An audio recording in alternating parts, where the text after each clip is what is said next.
आता मी डॉक्टर रत्नाकर कुलकर्णी यांनी 4 शब्द बोलावेत ही त्यांना विनंती करते. नमस्कार.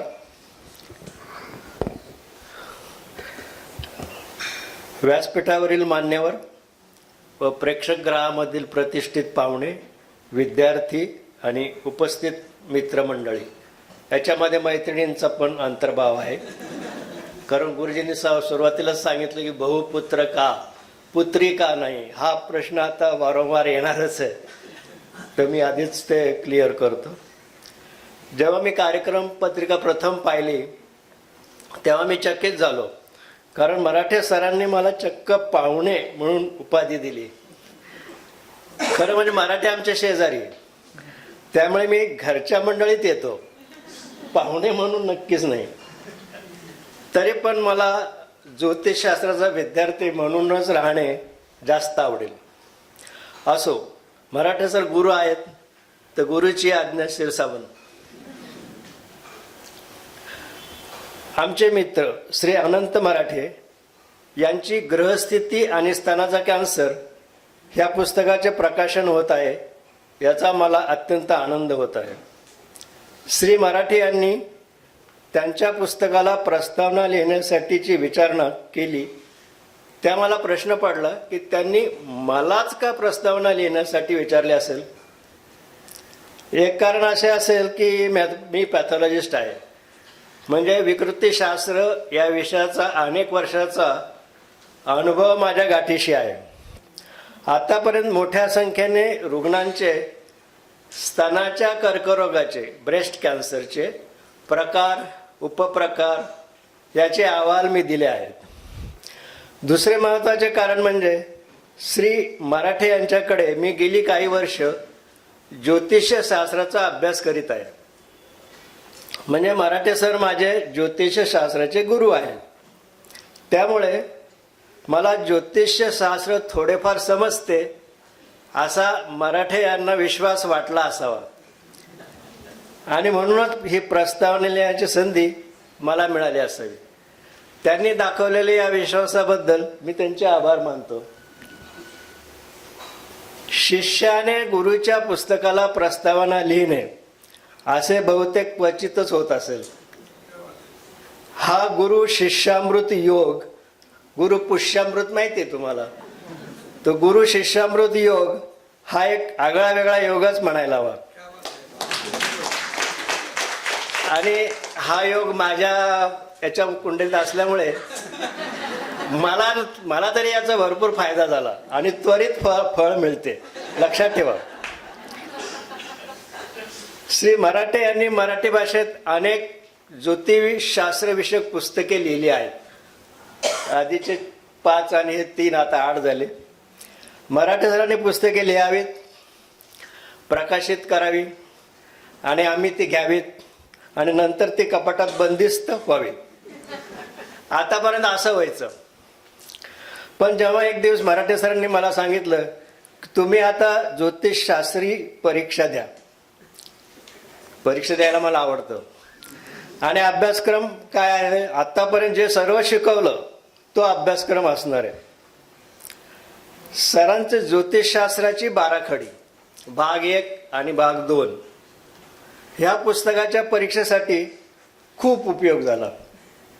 नाव 12 खडी जरी असलं तरी त्यामध्ये इतकी माहिती दिली आहे की नवीन तसेच अनुभवी ज्योतिषी त्या पुस्तकाचे आधारे चांगले भाकीत करू शकतात.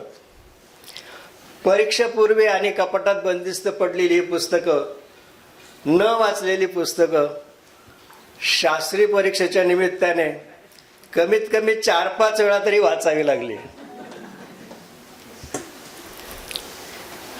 व परीक्षा देण्याचा हा फायदा. ग्रहस्थिती आणि स्तनाचा कॅन्सर हे सरांचं नवीन पुस्तक. आतापर्यंत अनेक ज्योतिषशास्त्र आणि कॅन्सर, अनेकांनी ज्योतिषशास्त्र आणि कॅन्सर या विषयावर संशोधन करण्याचा प्रयत्न केला. त्यात त्यांना थोडंफार यशही आलं. काही संशोधनात असे दिसून आले की कर्क, वृश्चिक आणि मीन या राशी असलेल्या जातकामध्ये ब्रेस्ट कॅन्सर होण्याची शक्यता जास्त असते. तर काही संशोधकाच्या मते चंद्र, शुक्र, मंगळ या ग्रहांचा जन्मपत्रिकेत विशेष प्रभाव, चांगला वाईट असल्यास ब्रेस्ट कॅन्सर होण्याची शक्यता असते. तर काही संशोधकांनी चंद्रमास आणि ब्रेस्ट कॅन्सरचे रोगनिदान, उपचार आणि आजारानंतर जगण्याची शक्यता याच्याशी जोडण्याचा प्रयत्न केला. ग्रहस्थिती आणि स्तनाचा कॅन्सर हे पुस्तक लिहिताना मला तरी पहिलं अवघड काम वाटलं ते म्हणजे 50 जन्मपत्रिका जमवणे. त्याही ब्रेस्ट कॅन्सर रुग्णांच्या मिळवायच्या, कारण तो रुग्ण आधीच डिप्रेस असतात, त्यांना कोणाशीच काही बोलायचं नसतं. ज्योतिषशास्त्रात त्या रुग्णांचा विश्वास असायला हवा. त्यांच्या जन्मपत्रिका मिळवणे आणि त्यांच्याबद्दल गोपनीयता राहील हा विश्वास त्यांच्यात निर्माण करणे खूप आवश्यक असते.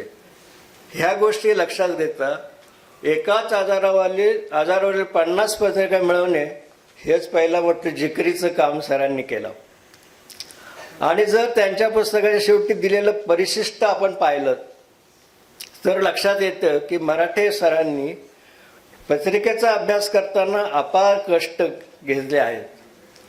ग्रह, त्याचे राशीगत, स्थानगत व नक्षत्रगत परिणाम, दशा, गोचर याचा सविस्तर अहवाल या पुस्तकात दिलेला आहे.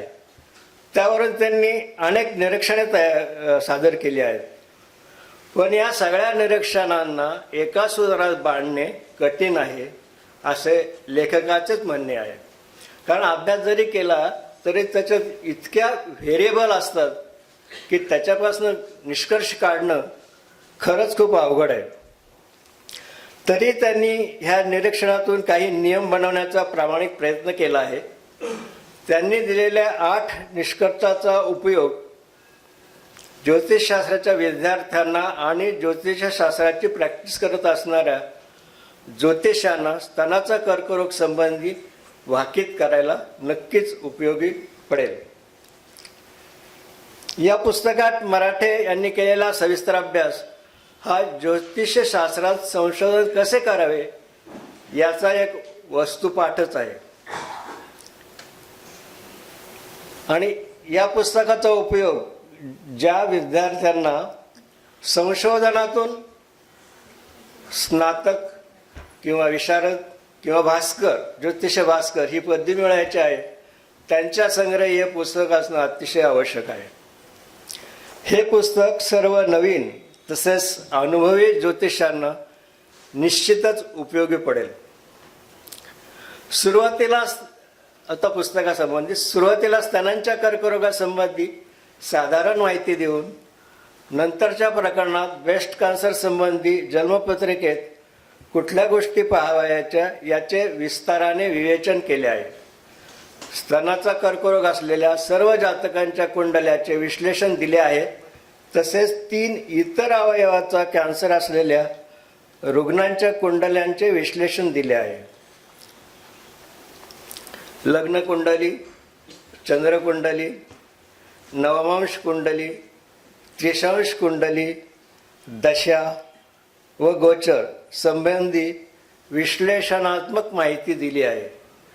तसेच यातील कोणत्या बाबींना किती महत्त्व द्यायचे याचे पण मार्गदर्शन पुस्तकात दिले आहे. परिशिष्टामध्ये सर्व जातकांच्या कुंडलीविषयक एकत्रित माहिती दिली आहे. ह्या सर्व अभ्यासाबद्दल महत्त्वाचं आहे. वाचकांच्या मनात असाही प्रश्न येऊ शकतो की ब्रेस्ट कॅन्सरची भाकीत रुग्णात माहीत होऊन काय उपयोग? विनाकारण चिंता आणि तणावाचा रुग्णाला सामोरे जावे लागणार, मग हा खटाटोप करायचा कशाला? परंतु ज्याप्रमाणे एखाद्या गंभीर प्रश्नाची आपल्याला आधीच माहिती असेल तर आपण काही प्रतिबंधक उपाय करू शकतो. हा त्यातीलच सकारात्मक भाग आहे. तसेच ब्रेस्ट कॅन्सर होण्याची शक्यता आहे हे माहीत झाल्यावर घाबरून न जाता वेळीच वैद्यकीय मदत घेऊन विशेष तपासण्या करून लवकर रोग निदान झाल्यावर संपूर्ण उपचार घेऊन रुग्ण जवळजवळ कॅन्सरमुक्त होऊ शकतो. असाच अनुभव लेखकाचा पण आहे. आता उद्या मग तुम्ही कुंडली दाखवली आणि मराठे सरांनी सांगितलं की त्याच्यात शक्यता आहे, तर लगेच घाबरून दर महिन्याला डॉक्टरकडे जायची गरज नाही.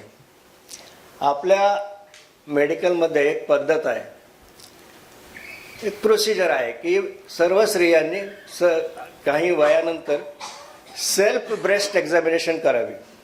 स्वतःचे स्वतः आपल्या स्तनांची परीक्षण करायला हवं. तर डॉक्टरकडे जायचं नाही, तुम्ही तुमच्या तळहाताने ते करायचं. जास्त सविस्तर माहिती तुम्हाला डॉक्टर सांगतील. आणि जर यदा कदाचित तुम्हाला कुठे गाठ वाटली किंवा कुठे कडकपणा वाटला तरच डॉक्टरकडे जायचं आहे. पत्रिकेत लिहिलंय म्हणून दर महिन्याला डॉक्टरची व्हिजिट घ्यायची काही गरज नाही, हे पण लक्षात ठेवा. आणि घाबरून जायचं नाही. आणि वैद्यकीय तपासणी करून सुदैवाने आजार नाहीच निघाला तर फारच उत्तम. आणि सगळे ब्रेस्टमध्ये गाठी हे काही कॅन्सरच्या नसतात.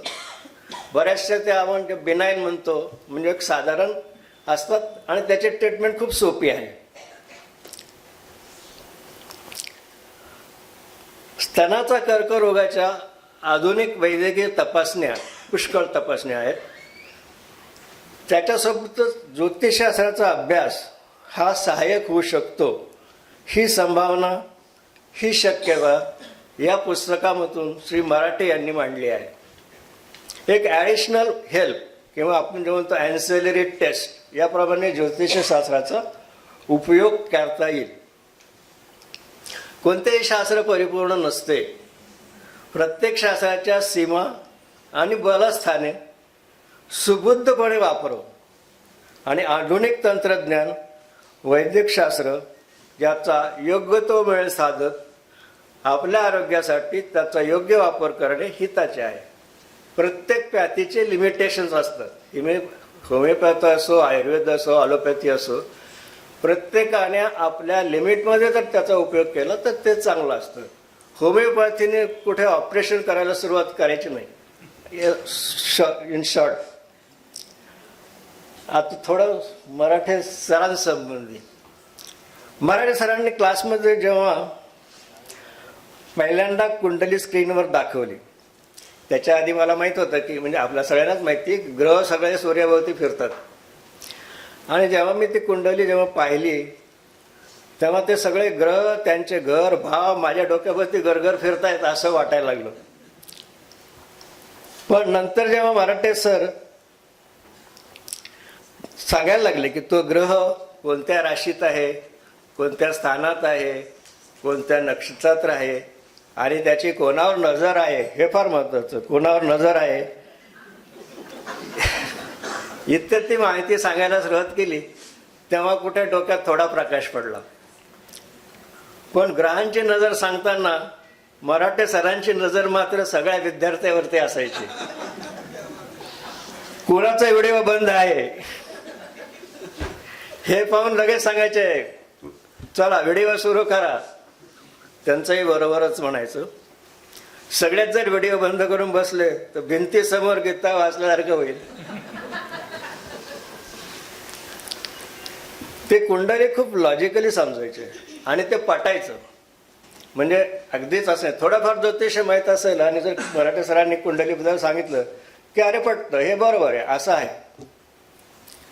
बऱ्याच वेळा आपल्याला दुसऱ्या प्रोफेशनबद्दल खूप उत्सुकता असते. सिनेमा सृष्टी असेल किंवा मेडिकल फील्ड असेल, तर असं डॉक्टरबद्दल एक जन्मासात अशी कल्पना, डॉक्टर आपसात काय बोलतात अशी एक असते उत्सुकता. एकदा एक सर्जन फिजिशियन मित्राकडे कन्सल्टेशनला गेला आणि त्यांनी सांगितलं आणि तपासलं वगैरे सगळं झालं. नंतर त्यांनी सांगितलं हे पाहतो आत्ता अर्जंटली तुझं पूर्ण ड्रिंक्स घेणं बंद करायला पाहिजे. तो सर्जन म्हणतो यार तू तो मेरे साथ बैठता है ड्रिंक्स लेने को और मुझको बता रहा है तू ड्रिंक्स मत लेना. तो फिजिशियन मित्र म्हणतो देख तू अभी मेरा पेशेंट है. Patient should not follow what doctor practices but should follow what he teaches, what he preaches. म्हणजे पेशंटने हे पाहायचं नाही की डॉक्टर काय करतो, डॉक्टर काय सांगतो आणि काय शिकवतो याच्याकडे लक्ष द्यायचं. पण मराठे सरांचं तसं नव्हतं. सांगायचा उद्देश काय की मराठे सरांचं तसं नाही आहे. ते जे शिकवतात ते स्वतः पण आचरणात आणतात. आणि ज्योतिष वास्तू यांचे जे क्लासेस होतात त्याचबरोबर शिकवताना त्याचबरोबर ते काही समाजकारणाच्या टिप्स पण ते शिकवतात. म्हणजे ते आम्हाला क्लासमध्ये सांगायचे की तुमच्या मिळकतीचा, आता ज्योतिषाची मिळकत मर्यादितच असते, मिळकतीचा काही टक्के, 1%, 2%, 3%, 5% भाग तुम्ही समाजासाठी द्या. म्हणजे कुठल्याही संस्थेला मदत वगैरे करा. पण ते फक्त सांगत नव्हते, ते स्वतः पण खूप समाज संस्था मदत करतात. खूप सारे डोनेशन पण त्यांनी दिलेले आहेत. ते स्वतः सांगत नाहीत पण आम्हाला कळालं इनडायरेक्ट याच्यातनं, कारण ते आमचे शेजारी आहेत. श्री अनंत मराठे यांनी त्यांच्या अनुभवावर आधारित यासारखी ज्योतिषविषयक आणखी पुस्तके लिहावीत. नुसतं टेक्स्टबुक, 4 टेक्स्टबुक वाचून 5वं लिहिणं सोपं आहे. त्याच्यात तुमचा अनुभव जर तुम्ही त्याच्यात इन्क्लूड केला, समावेश केला, तर त्या पुस्तकाला वेगळीच व्हॅल्यू येते. तर त्याने अशी अनेक पुस्तके लिहावीत अशी मी त्यांना विनंती करतो आणि शुभेच्छा पण देतो. धन्यवाद.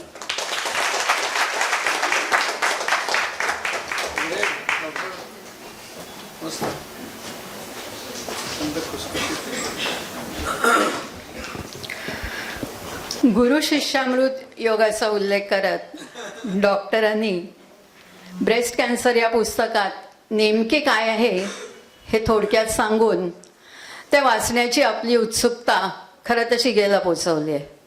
आणि त्याचा उपयोग कसा करून घ्यावा हेही त्यांनी विशद केलं. तेव्हा आपण सगळ्यांनी, म्हणजे माझ्यासकट सगळ्यांनी, हे पुस्तक जरूर विकत घेऊन त्याचा उपयोग करावा असं मी आपल्याला सांगते.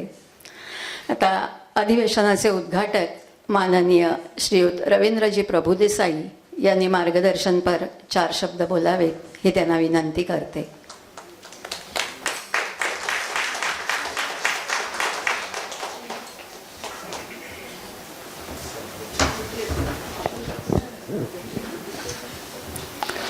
नमस्कार. प्रथमेश ज्योतिष संस्था आणि त्याचं एकदिवसीय कार्यशाळा आणि 3 पुस्तकांचं प्रकाशन, असं खूप त्रिवेणी संगम म्हणूया, आणखीन काय काय म्हणूया, अष्टांग योग 8 पुस्तकांचं प्रकाशन मी आधी त्यांची झालेली आणि आजची 3. आणि या कार्यक्रमामध्ये मला सहभागी होता आलं याचा खूप मला आनंद होतो आहे. व्यस्तता असल्यामुळे ठाण्यातल्या लोकांना भेटण्याचा योग अशा कार्यक्रमांमधून येतो. आज आमचे साठे साहेब सुद्धा आर्किटेक्ट इकडे आलेले आहेत, किती वर्षांनी आम्हाला भेटले. गांगल गुरुजी भेटले. आमचे ट्रेनर आमच्याकडे, मात्र मी आपले उद्वेलीचे प्रकाशक, ते आमच्याकडे पितांबरीला ट्रेनिंग देतात, पण आमची भेट होत नाही, पण इथे भेट होते.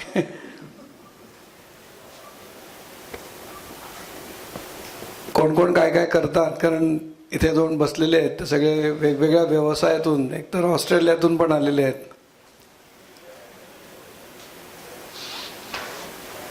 दोन तीन कारणासाठी मला ज्योतिष हा विषय अत्यंत जवळचा वाटतो.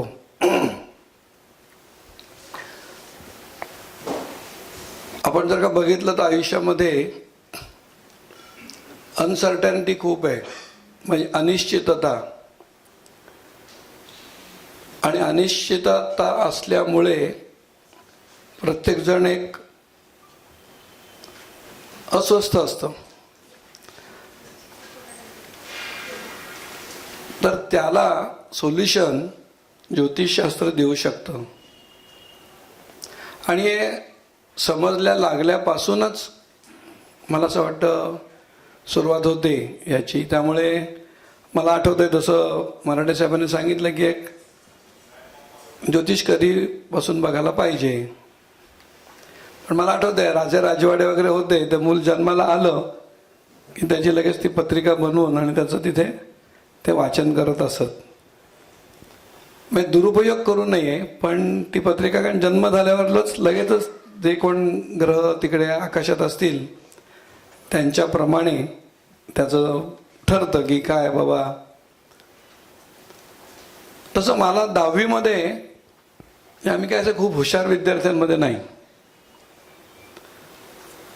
तर त्यांनी खूप सांगितलं. अक्षर बघूनच मला एकदम हे झालं, कारण माझं अक्षर आमच्या शिक्षकांना कधीच कळत नसे. तर अक्षर सुंदर असलेल्या लोकांचं मला खूप नेहमी कौतुक वाटतं की कसं काय चांगलं अक्षर. म्हणजे प्रयत्न केला नाही असं नाही की अक्षर चांगलं येण्यासाठी, पण नाहीच आपलं अक्षर चांगलं. तसं अभ्यासामध्ये सुद्धा की अभ्यासात आपल्याला नाही चांगले मार्क मिळत, 10 नंबरांमध्ये वगैरे असेल, पण पहिल्या येणाऱ्या विद्यार्थ्यांबद्दल आमचं सुनील साठे असेल, अनिल लिमये असतील, ज्योती सुपेकर असेल, आमच्या वर्गातली मुलं कायम त्यांचे पहिले नंबर यायचे. अरे ह्यांचे पहिले नंबर कसे येतात ना. आम्हाला 1 तासापेक्षा जास्त बसताच येत नसे. म्हणजे मुळात आधी 1 तास बसून त्याच्यानंतर ही मुलं तासन तास अभ्यास करत बसायची. ह्याचं मला कौतुक वाटायचं त्यांचं. आणि मग असं मनामध्ये आलं. आणि मग अर्थातच पालकांचं सुद्धा असतं की अरे आपली मुलं हुशार नाही आहेत, ह्यांचं पुढे कसं होणार. आणि तो 10वीच्या नंतर, कारण एक टप्पा आहे परत, तसं तुम्ही सगळे सांगताय की आता तो टप्पा अलीकडे असला माहिती नाही मला, ॲडमिशनपासूनच मुलांच्या. आणि मला कुठेतरी ती लपवून ठेवलेली पत्रिका मला मिळाली की त्यांनी, कारण आई वडील दाखवत नसत की मुलांना, जसं तुम्ही सांगितलं की आधी पत्रिका दाखवायच्या नाहीत, पण आपली उत्सुकता असते ना, आपण शोधत असतो आपल्याकडे काय काय सापडली. आणि त्यात त्यांनी लिहून ठेवलं होतं. हे ठाणा ईस्टचे मला असं वाटतं ते ज्योतिषी होते, ते आहे अजून पत्रिका माझ्याकडे. त्यांनी हा मुलगा BSc वगैरे होईल. म्हणजे जन्माच्या झाल्यानंतर बाबांना उत्सुकता होती, सगळ्यांच्या पत्रिका त्यांनी मुलांच्या बनवलेल्या होत्या. म्हणजे मी म्हटलं की चला BSc नक्की होणार आपण. मग मी एक आश्वस्त झालो की अगदीच सगळ्यांना वाटतं की आपण गाढव आहोत, पण तेवढे काय आपण गाढव नाही, आपण BSc होऊ शकतोय. म्हणजे एक जी आशा त्याच्यामुळे जी निर्माण होते ना, आणि ही अत्यंत महत्त्वाची गोष्ट आहे की, आणि म्हणून ते संस्कृत सुभाषित सुद्धा मला नेहमी आठवतं की आशा नाम मनुष्याणाम काश्चित आश्चर्य शृंखला बद्धा यया प्रधावंती तिष्ठा, काय ते पुढे पंगुवत. म्हणजे त्याला असं म्हटलंय त्यांनी की बेडी जी आहे ही बेडी काय करते, बद्ध करते. म्हणजे कुठलीही बेडी आपल्याला असेल तर तुम्ही जाऊ शकत नाही, पण आशा नावाची जर का बेडी आपण पायात अडकवली तर ती तुम्हाला सारखी धावायला लावते. म्हणजे अशी ती बेडी आहे. म्हणजे आशेवरती जग जगतं. त्याच्यावरती असंख्य गाणी आहेत, पिक्चर आहेत. तरी ज्योतिषशास्त्राच्या तुमच्या सगळ्या लोकांच्या हातात ही सगळ्यांच्या मनामध्ये जीवनाबद्दल, आनंद मिळवण्याबद्दल, समृद्धी मिळवण्याबद्दल, खूप शिकण्याबद्दल, मैत्री करण्याबद्दल, फिरण्याबद्दल तुम्ही आशा निर्माण करू शकता. हे केवढं मोठं काम आहे. आणि याच्यासाठी जोरदार टाळ्या वाजून आपण सगळ्या तुमच्या लोकांचं अभिनंदन केलं पाहिजे. निराशात जर का आली माणसाला, तो काहीच करू शकणार नाही ना, की नाही होऊ शकत. त्यामुळे माझ्या मनामध्ये ज्योतिषशास्त्राबद्दल, आणि त्यामुळे फक्त तिथे शनी उपासना, राहू उपासना, गुरु उपासना या तुम्ही विकत घ्याव्यात, त्याचा प्रचार करावा म्हणून मी इथे डोनेशन दिलेलं नाही आहे. ते आहे म्हणजे तिकडे तुमच्याच कामाला अजून त्याला कृतिशील, किंवा ज्या लोकांना तुम्ही सांगाल की बाबा काय केलं पाहिजे, तर त्याचं काही प्रॉडक्ट्स पाहिजेत, किंवा त्याचं काय करायचं काय पुढे बाबा. दुसरा एक प्रसंग सांगतो की जसं त्यांनी सांगितलं की कॉप्शन नावाची पावडर आम्ही ताजमहाल हॉटेलला देत होतो, आणि नंतर ते पितांबर हा शब्द, म्हणजे तांब आणि पितळ, संस्कृतमध्ये पितळाला पित म्हणतात आणि तांब, 15 दिवस लागले तो ब्रँडचा शब्द शोधण्यासाठी. आणि मग तो पितांबरी शब्द सापडला, तो डिक्शनरीमध्ये नाही, इट्स अ कॉइन वर्ड. तांबे आणि पितळ की मला पाहिजे होतं की त्या प्रोडक्टमधनंच कळलं पाहिजे याचा उपयोग काय आहे. आणि मॅनेजमेंटमध्ये माझा स्वतःचा मला शोध लागला. BSc पर्यंत पूर्ण अज्ञान आणि मॅनेजमेंट केल्यानंतर असं लक्षात आलं की आपण काहीतरी करू शकतो. तर उरणला मी चाललो होतो आणि बसमध्ये माझ्या बाजूला एक मुलगी बसली होती आणि समोरच्या बाजूला 2 मुलं बसलेली होती. आणि ती मुलं म्हणजे थोडी चेष्टा मस्करी चालू होती. काकांकडे चाललेलो मी आणि त्या मुलीच्या मधल्या बोटामध्ये अंगठी होती. तर तो समोरचा जो मुलगा होता तो असं दाताला देऊळ वगैरे आला की असं उठून नमस्कार करे. आणि मग त्याची चुळबुळ चालू होती. मला असं वाटलं की हे थोडं मस्तीखोर मुलं आहेत. आणि मग त्यांनी त्या मुलीला सांगितलं की मधल्या बोटामध्ये, मला माहीत नाही तुम्ही सगळे ज्योतिषी ह्याच्यातले आहात, की मधल्या बोटात सांगितल्याशिवाय अंगठी घालायची नसते असं शास्त्र आहे. मला वाटतं हा उगाचच जरा काहीतरी त्या मुलीवरती इम्प्रेशन पाडण्यासाठी हा काहीतरी बोलत असेल. मी पण हसून त्याची टिंगल टवाळी चालू केली, काय असं काही नाही वगैरे. आणि तो एकदम गंभीर झाला आणि त्यांनी तुमचा हात दाखवा मला. म्हणजे जसं पत्रिकेच्या ह्याच्यावरनं असतं तसं हस्तरेषांवरनं पण सांगता येतं. आणि त्यांनी बारकाईने बघितलं. म्हणजे मला तोपर्यंत असं वाटलं, मला वाटलं सगळी मस्ती मजात चालली आहे. आणि तेव्हा काहीच नाही, म्हणजे पितांबरीची सुरुवात पण केलेली नव्हती किंवा बाबांचा ट्रान्सपोर्टचा व्यवसाय होता. त्याने सांगितलं मला की तुझा हात अत्यंत जबरदस्त आहे एकदम, आणि तू माती आणि लोखंड ह्या विषयातला तुझा व्यवसाय किंवा तुझं काहीतरी असेल. आणि हे करण्यासाठी त्याने सांगितलं तुला 2 बहिणी आहेत का. मी आयुष्यात त्या मुलाला किंवा त्यांना कधीही बघितलेलं नव्हतं. आणि तुला एक मोठी बहीण आहे आणि तुला एक धाकटी बहीण आहे आणि तू मधला असला पाहिजेस. म्हटलं बरोबर आहे. मग ते पहिल्यांदा ताडून बघतात की आपण सांगतोय ते बरोबर आहे किंवा नाही. आणि खरोखरच तुम्ही बघताय की लोखंड आणि माती, पितांबरी काय आहे, मातीच आहे. मातीचं सोनं करतो आणि आपण धातूला चकमवतो, सगळं चकाचक करतो. त्यावेळी तेव्हा माझ्या लक्षात आलं की अरे हे खरोखर जबरदस्त. आणि त्यांनी मला दुसरं काय सांगितलं, तुझा हात कोणाला दाखवू नको. मग त्याला अजून काय काय गोष्टी लक्षात आल्या असतील की बाबा साधेपणा असेल, भरपूर पैसे आहेत, लोक फसवू शकतील, हात कोणाला दाखवू नको. हात नाही, मी पत्रिकाच दाखवतो. हात दाखवायची वेळ येत नाही.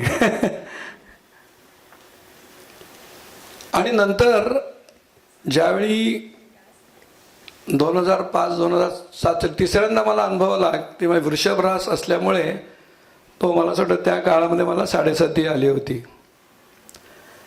आणि 7.5च्या वेळेला 2 मुलं झालेली होती आणि व्यवसायाचा साधारण 10 कोटीचा टर्नओव्हर होता. आणि दादरला कार्यक्रम होता, मराठी व्यापारी मित्र मंडळ, आणि आपले पूर्वीचे मुख्यमंत्री मनोहरजी जोशी, त्या आमची अशीच परिषद होती. 1000 उद्योजक बसलेले होते. मी असा पुढच्या रांगेत होतो बसलेला, कारण ठाण्याचं प्रतिनिधित्व मी करत होतो. त्याने विचारलं की इकडे सगळे 1000 उद्योजक आलेत, कारण ते अवजड उद्योग मंत्री होते अटलजींच्या मंत्रिमंडळामध्ये, केंद्रामध्ये. आणि गुजराती, मारवाडी, पंजाबी असे सगळे उद्योजक सतत त्यांच्या भेटीगाठी होत असत. आणि भरपूर टर्नओव्हर लोकांचे असायचे. त्यांना वाटलं की आपण आपल्या लोकांची काय प्रगती ती बघूया. त्याने विचारलं 100 कोटी ज्यांचा टर्नओव्हर आहे अशा लोकांनी हात वरती करा. आमचा 10 कोटी होता. मी मागे वळून बघितलं की एक 20-25 हात वरती असतील, एकही हात वरती नाही. म्हणजे 1000 उद्योजक बसलेले व्यवसायी, त्याच्यामध्ये एकाही माणसाचा हात वरती नव्हता. ते पण वैतागले. म्हणाले अरे काय आपण छत्रपती शिवाजी महाराजांचं आपण सांगतो आणि कर्तृत्वानी एवढे त्यांचं नाव घेतो, मग आपले टर्नओव्हर का एवढे कमी. खूप बोलले ते. माझ्या मनात आलं, तिथेच बसलेला होतो मी, की आम्ही महाराष्ट्रामध्येच होतो आणि 10 कोटी टर्नओव्हर होता. महाराष्ट्राची काय 20 स्टेट्स आहेत. 10 स्टेट्समध्ये आपण जरी गेलो, गुणाकार केला तर 10 गुणिले 10 100 कोटी आपला टर्नओव्हर होऊ शकतो. मग आपण का नाही करायचा, असा मनात माझ्या विचार आला. कार्यक्रम संपला, त्यांना भेटलो मी, नमस्कार केला त्यांना. त्यांना म्हटलं की तुम्ही आज आमचं डोळे उघडलेत. मी आज इथे प्रतिज्ञा वगैरे असं काय म्हणता येणार नाही, पण मी असं तुम्हाला शब्द देतो की मी प्रयत्न करेन की पुढच्या 10 वर्षामध्ये पितांबरीचा टर्नओव्हर 100 कोटी होईल. जाम खुश झाले ते. आणि ते आपल्या चिटणीस सरांचे मित्र आहेत, ते वर्गमित्र अशोक चिटणीस. ते दरवेळा पुस्तक प्रकाशनाला सहयोग मंदिरमध्ये यायचे. मला विचार, रवी टर्नओव्हर किती झाला? म्हटलं लफडच आहे. आपण शब्द दिला, आता करावा लागणार. आणि मग सगळं मी कॅल्क्युलेशन केलं की 10 राज्यांमध्ये कसं जायचं. आणि 2015 साली आमचा 100 कोटी टर्नओव्हर झाला. ज्यांना चांदीचा गणपती दिला. आणि त्यांनी मग 100 कोटी ज्यांचे टर्नओव्हर झाले तशा 10 उद्योजकांवरती स्वतः मनोहर जोशींनी पुस्तक लिहिलंय, गरुड झेप म्हणून. तर त्याच्यामध्ये पितांबरीची पण स्टोरी आली. पण गोष्ट इथे संपत नाही. ते जेव्हा 10 कोटी ते 100 कोटी हे जेव्हा करायचं होतं, ते अतिशय हरक्युलियन टास्क होती ती. आणि तेव्हा मला पुन्हा ती 7.5चा तुम्हाला जे सांगायचं आहे की तेव्हा ती 7.5 होती. आणि ते करत असताना आम्ही नेहमी मग नंतर त्याचं असं हे केलं की सेल्स म्हणजे काय प्रॉफिट नाही आहे आपल्याला. आम्ही काय सांगितलं ना, टर्नओव्हर 100 कोटी होईल, पण प्रॉफिट किती मिळेल हे काहीच नाही ठरवलेलं. आणि जर का बिझनेस इज प्रॉफिट हे आम्हाला मॅनेजमेंटमध्ये शिकवलेलं होतं, पण ते सगळं विसरून गेलो मी की business is not sales, business is profit. कारण जर का तुम्हाला फायदा नसेल तर तुम्ही त्या महागाईवरती तुमचे पगार वाढणार, सगळे खर्च वाढणार, ह्याच्यावरती तुम्ही मात करू शकत नाही. आणि त्यावेळी असं लक्षात आलं की खूपच सेल होतोय पण पैसे येत आणि सगळं चक्र अडकत गेलं. आणि मला एका मानसिक ह्याच्यामध्ये आलो की आपण हे घेतलंय, आपण शिवधनुष्य, पण हे पेलण्याची आपली ताकद नाही आहे. हे उगाच आपण प्रतिज्ञा वगैरे काहीतरी करून बसलेलो आहोत. आणि त्यावेळी मला असं लक्षात आलं की काय शोधायचं. मग मी परत शाखेत जायला लागलो. संघाचा स्वयंसेवक होतो तरी समाधान मिळेना. नातेवाईकांमध्ये थोडा धंद्यामुळे बाजूला झालो होतो, त्यांच्याकडे जायला लागलो तरी काही होईना. मग बाबा रेग्युलर पूजा करत असत आणि आमच्या घरामध्ये विष्णू सहस्रनाम बाबा म्हणायचे. रामरक्षा भीमरूपी तर आम्ही रोज म्हणत होतो. तर मी म्हटलं एक प्रयोग करून बघूया की विष्णू सहस्रनाम मी म्हणायला सुरुवात केली बाबांच्या बरोबर. म्हटलं मला शिकवा तुम्ही. आणि रोज विष्णू सहस्रनाम म्हटल्यानंतर मला एक तासभर बरं वाटायचं. दुपारी ऑफिसमध्ये गेलो की असं परत वाटायचं की आपण एकटेच होत्या, कोणाला काही समजतच नाही. आता पैसे किती आणायला पाहिजेत, आणत नाही आहेत, म्हणजे कुठलीच टार्गेट होत नाही आहेत. 2दा विष्णू सहस्रनाम म्हणायला सुरुवात केली, 3दा केली. सकाळी दुपारी थोडंसं बरं वाटायला लागलं. आता गुरुजी भेटले होते तर मी त्यांच्याशी बोलत होतो. तर त्यांनी पण एक रुग्णाचा किस्सा सांगितला की डॉक्टरांनी सांगितलं होतं की तुमचा मृत्यूयोग आहे, पण ते कुठेतरी सूर्य स्तवन म्हणत होते. जेव्हा ते बरे झाले तेव्हा त्यांनी डॉक्टरांनी विचारलं त्यांना की तुम्ही काय करत होतात त्यावेळी, कोमामध्ये होते तेव्हा मी सूर्यस्तवन म्हणत होतो. म्हणजे आपण हे जी काही आपले मंत्रशास्त्र आहे किंवा योगशास्त्र आहे किंवा अध्यात्मशास्त्र आहे, हे ज्योतिषशास्त्राच्या सुद्धा कदाचित मोठं असू शकेल. पण आपल्याला हे ज्योतिषशास्त्राच्या माध्यमातून आपण जर का ती मला मराठा सरांना आणि सगळ्या इथल्या विद्वज्जनांना, अभ्यासकांना, तुम्ही हा सुद्धा अभ्यास करा. आणि याची जी सोल्युशन्स आहेत किंवा ह्याचं जे आहे तर ते रत्नशास्त्र आहे किंवा बाकीच्या सगळ्या गोष्टीमध्ये आमच्या अगरबत्तीमध्ये सुद्धा थोडंफार त्यातनं त्यांना मदत मिळू शकेल. पण अध्यात्माकडे वळवण्यासाठी ज्योतिषशास्त्राचा उपयोग करणं हे मला असं वाटतं काळाची गरज आहे ती. कारण अनसर्टन्टी खूप वाढलेल्या आहेत. त्या मानसिक एकमेकांबद्दलचे द्वेष असतील, मत्सर असतील, गैरसमज असतील, वेळेच्या मुळे जो काही आपण मुलांच्या बरोबर बोलू शकत नाही. आणि हा जेव्हा तो टर्नओव्हर होत नव्हता तेव्हा मला मग हे विष्णू सर म्हणायला लागल्यानंतर ठाण्यामध्ये डॉक्टर जयंत बाळाजी आठवले यांची सनातन संस्थेची तिथे प्रवचनं होती. आणि मी अनेक संस्थांमध्ये आध्यात्मिक विचार केला पण काही ते नीट पटत नव्हतं. आणि मग नाम सत्संग मी सनातन संस्थेमध्ये जायला लागलो. त्यांचं सत्संग सुरू केले, त्यांचं ऐकायला. आणि मग खूपच हे अध्यात्मशास्त्र किती मोठं आहे हे लक्षात आलं. आणि मग नामस्मरण करत आणि मग हळूहळू सगळं त्या जेव्हा मी तो सत्संगात जायला लागलो आणि नाम सत्संग सत्सेवा आणि जसं त्यांनी सांगितलं की कुलकर्णींनी की आम्ही शेजारी राहतो पण हे एवढा मराठे साहेब त्याग करतात हे आम्हाला माहीत नव्हतं. आणि त्यागाला प्रचंड महत्त्व आहे. म्हणजे सगळ्याच नाम सत्संग सत्सेवा त्याग आणि हा विहंगम मार्ग आहे. म्हणजे गुरुकृपा योग म्हणजे गुरूंनी आपल्या आध्यात्मिक गुरु शिक्षक गुरु नव्हे की तुमचं आपलं जे परमेश्वराने आपल्याला सांगितलेलं आहे हिंदू शास्त्रांमध्ये की 2 गोष्टींसाठी जन्म आहे. एक आपापसातले व्यवहार पुरं करण्यासाठी आणि आध्यात्मिक प्रगती होण्यासाठी पण आपण कुठेतरी ते विसरतो. आणि आध्यात्मिक उन्नती मला लक्षात आलं की हे जसजशी तुमची आध्यात्मिक उन्नती होत जाते तसं तुमचा माणूस पण तुमच्यातला माणूस जागा व्हायला लागतो आणि तुमची लिडरशिप पण वाढत जाते. आणि मी याच्यावरती पण आता एक काही म्हणजे उद्योजकांच्या बरोबर बोलताना नेहमी त्यांना सांगतो की इट इज डायरेक्टली प्रोपोर्शनेट की तुमची साधना वाढवली तर तुमची लिडरशिप वाढते. आत्ताचा तो विषय नाही पण तो विषय मी उद्योजकांसमोर नेहमी मांडतो कारण त्यांनी काय 2-3 नियम सांगितले ते सांगतो आणि मी माझं बोलणं संपवतो. तर तुम्हाला पण कदाचित तुमच्या आयुष्यामध्ये ज्योतिषशास्त्रामध्ये सुद्धा उपयोगी पडतील. स्थूलातून सूक्ष्म हे जास्त प्रभावी आहे.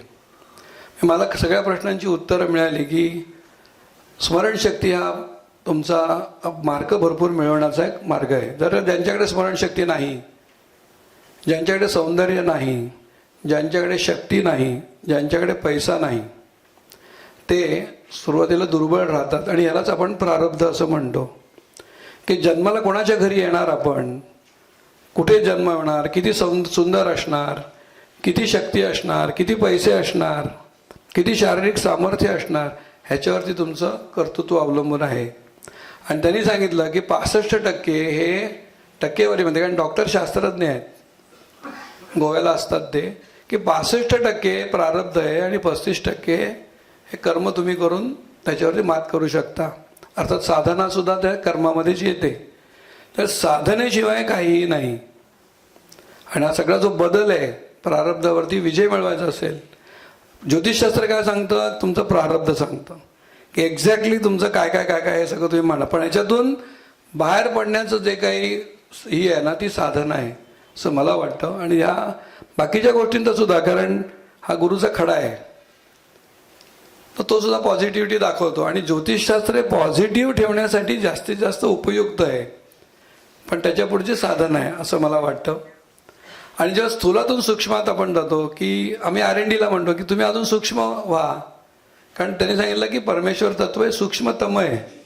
तुम्ही साधना जेव्हा करता तेव्हा तुमची मन बुद्धी ही तुमची जी आहे ही तुमची सूक्ष्मतम होते आणि मग सगळ्या प्रश्नांची तुम्हाला उत्तर मिळायला लागतात आतून. कारण तुमची लेवल जसं 0 ते इन्फिनिटी आहे तर मायनस आपल्याला माहिती नसतं की 5 म्हणजे -5 + 3 ह्याचं -2 उत्तर येतं. पण वजा तुमच्या ह्याच्यात नाहीच आहे ना डिक्शनरीमध्ये.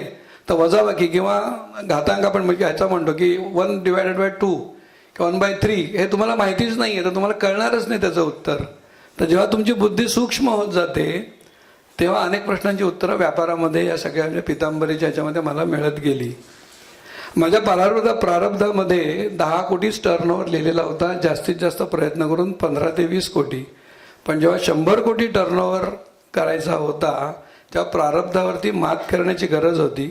आणि ती अध्यात्मशास्त्रामुळे आणि सुरुवातीला ज्योतिषशास्त्रामुळे पॉझिटिव्हिटी येऊनच झाली. त्यामुळे परमेश्वराला त्याचं गुणगान करणारे त्याचं महत्त्व सांगणारे हे लोक आवडतात आणि त्या लोकांवरती त्याची कृपा होते. त्याचा अनुभव आम्ही सतत घेतोय. पितांबरी हा माझा काही पराक्रमाची गोष्ट नाही, ही गुरुकृपेमुळे घडणारी गोष्ट आहे, घडत असलेली गोष्ट आहे. त्यामुळे तुम्ही ज्योतिषशास्त्राच्या आधारे ह्या परमेश्वराची शक्ती त्याचा तुम्ही अनुभव घ्या आणि जे प्रॉब्लेम आहेत ते त्यांना दाखवा, त्याच्या मर्यादा सांगा. पण कुठेतरी गणपती असेल किंवा आपल्या अष्टदेवता आहेत, शिव आहे, लक्ष्मी आहे, सरस्वती आहे. आपण कराग्रे वसते लक्ष्मी करमध्ये सरस्वती करमुले तो गोविंदा प्रभाते करदर्शनम. पण या प्रत्येक देवतेचं त्या वेळी जर का आपण स्मरण केलं त्याची साधना केली तर सगळेजण नक्की दोषमुक्त होऊ शकतील, प्रारब्धावरती विजय मिळवता येईल. आणि ही परिषद अत्यंत त्यासाठी मला असं वाटतं महत्त्वाची वाटते. आणि म्हणून मी पण आज या शास्त्राबद्दल सुद्धा जाणून घेऊन अजून काय त्याच्यामध्ये लोकांना आनंदी होण्यासाठी, कारण आनंदी जीवनासाठी जे आपण सगळं शास्त्र म्हणतो, तर सतत आनंदी राहा तुम्ही सगळेजण आणि त्यासाठी प्रयत्न करा. आणि हा जो काही मराठे साहेबांनी आणि सगळ्यांनी आपण मिळून जो काही ज्ञानयज्ञ केलेला आहे, पितांबरी सतत तुमच्या पाठीशी आहे. कारण ते पूजेतल्याच सगळ्या वस्तू आम्ही बनवतोय, लोकांना अधिकाधिक आनंदी आपण सगळे मिळून बनवूया. एवढं बोलून मी माझे 2 शब्द संपवतो. धन्यवाद. जय हिंद, जय महाराष्ट्र. ज्योतिषशास्त्र, मंत्रशास्त्र, उपासना, अध्यात्म यांचा वैयक्तिक जीवनात स्वतःला कसा उपयोग करून घेता आला, त्याचा फायदा काय झाला, उद्योग व्यवसायात फायदा काय झाला, हे आत्ता सरांनी अतिशय छानपणे सांगितलं. तसंच आपण इथे सगळे ज्योतिषी आहोत. ज्योतिषांकडे जे जातक प्रश्न घेऊन येतात, त्यांच्या मनात असलेलं नैराश्य दूर करून त्यांना आशा कशी निर्माण करावी, त्यांना दिलासा कसा द्यावा आणि स्वतःचा स्थूलत्वाकडून सूक्ष्मतेकडे साधनेच्या द्वारे कसा प्रवास करावा, याचंही त्यांनी अतिशय सुरेख मर्मज्ञ असं विवेचन केलं. खरंच सर, मी आमच्या सगळ्यांतर्फे कृतज्ञता व्यक्त करते आपल्यासाठी.